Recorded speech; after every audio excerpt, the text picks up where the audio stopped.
สบายดี สบายดี ไอ้ล่ะส ส บา บาย ย ดี ดี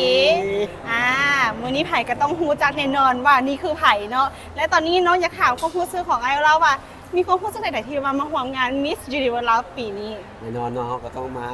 แสดงความยินดีกับMiss Universe เนาะในปีนี้แล้วทุกคนเฮ็ดได้ดีหลายๆแล้วเฮาก็รู้สึกภาคภูมิใจหลายว่าเพิ่นได้เป็นส่วนหนึ่งเนาะในการแบบว่าเผยแพร่วัฒนธรรมลาวเนาะไปสู่สากล ถือว่าเป็นสิ่งที่ดีที่ Miss Universe เฮาปีนี้จัดให้จัดหนักจัดเต็มเนาะและในตอนนี้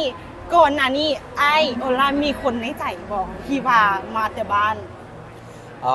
อ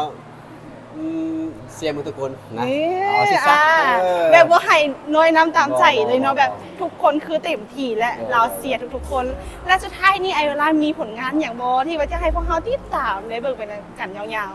กา Black Eyes กำลังสิปล่อยเพลงใหม่ ๆคือ เป็น ตั้งหน้านาโอล่าก็สิขอพรีเซนต์เลยว่าเพลงใหม่ที่จะมาถึงนี้ชื่อเพลงว่าจับได้คาตา โอ้จับได้ค่ะตาเอาเป็นว่าพวกเขาต้องติดตามกันแล้วแหละเพิ่น แต่ว่าเฮาเนี่ยมีแผ่นเสียงให้ลินเรียบร้อยแล้ว อ๋อ จะให้ทุกคนไปเล่นอยู่ TikTok ได้เนาะมันจะมีท่อนหนึงดอกที่แบบว่า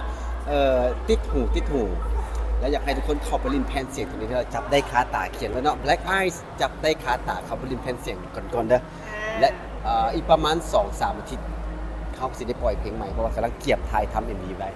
ถือว่าฝากติดตามผลงานของไอเพิ่นได้เนาะคนใดที่ว่าเป็นสายเอนเตอร์เทนสาย TikTok อย่าพลาดอย่าลืมขอบใจหลายๆ ขอบใจ